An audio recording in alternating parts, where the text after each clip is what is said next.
Hi everyone, কেমন আছো তোমরা সবাই? আশা করছি খুব ভালো আছো। চলো তো আজকে আমি বানিয়ে নিচ্ছি ফন্ডেন্টের ফ্লাওয়ার। কোনো ফন্ডেন্ট মোল্ড ছাড়াই বানাচ্ছি। স্টেপগুলো ফলো করে রাখতে পারো। যেহেতু ফন্ডেন্টটা পুরোটাই সুগার দিয়ে তৈরি, তাই ফন্ডেন্টটা সবসময় এয়ার টাইট বক্সে রাখা উচিত। যতটা দরকার আমার ফ্লাওয়ার বানানোর জন্য ফন্ডেন্ট, অতটা নিয়ে আমি এয়ারটাইট বক্সে আবার রেখে দিলাম ফন্ডেন্টটা। তারপরে নিয়ে নিলাম কর্নফ্লাওয়ার। ফন্ডেন্টটা মাখানোর সময় অনেকটা ভেজা ভেজা লাগে, তাই কর্নফ্লাওয়ার দিয়ে ভালো করে ফন্ডেন্টটা মিক্সড করে সেট করতে হয়। এবার মেশাবো কালার। আমি এখানে ফন্ডেন্টের সঙ্গে জেল কালার অ্যাড করছি।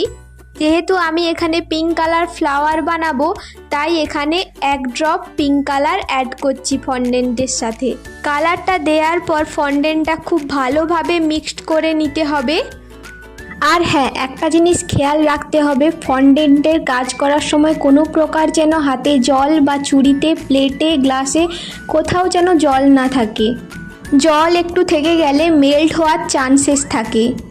ফন্ডেন্ট ওয়ার্ক করার সময় এসি রুম থাকলে খুব ভালো হয়, আর সেটা যদি নাও থাকে তাহলে পাখা চালানো যাবে না ফন্ডেন্ট ওয়ার্ক করার সময়।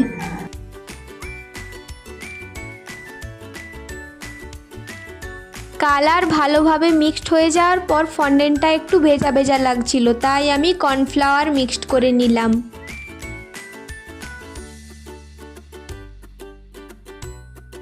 আমরা যেভাবে বাড়িতে রুটি করার জন্য আটা বা ময়দা যেভাবে মাখাই, তো সেভাবেই মাখিয়ে নিতে হবে ফন্ডেন্টটা। তো হাত দিয়ে ভালো করে গোল করে, আমার কাছে গ্লাস আছে, গ্লাস দিয়ে আমি বেলে নেব ঠিকঠাক করে। আর অবশ্যই কর্নফ্লাওয়ার ওপরে আর নিচে দিয়ে বেলতে হবে, যাতে নিচের প্লেটের সঙ্গে ফন্ডেন্টটা লেগে না যায়।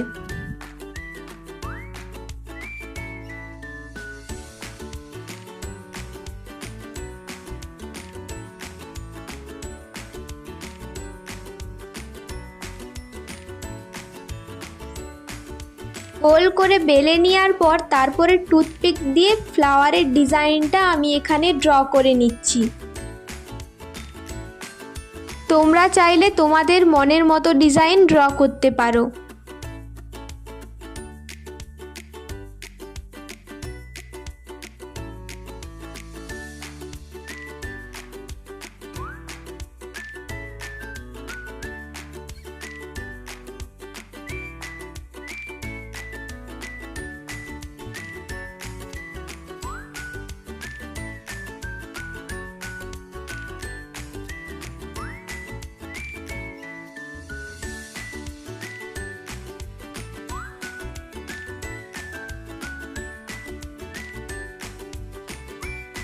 ফন্ডেন্টের ওপর যেরকমভাবে ড্র করা আছে, আমি ছুরি দিয়ে সেই শেপের ফ্লাওয়ারটা কেটে নিলাম।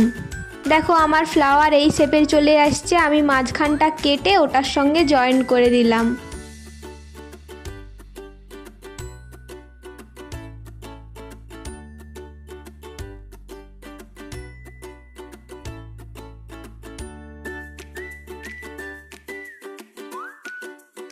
সেম প্রসেসে আমি আরেকটা ফুল বানিয়ে নিলাম এবং একটা ফুলের ওপর আরেকটা ফুল দিয়ে মাঝখানটায় একটু চেপে নিলাম।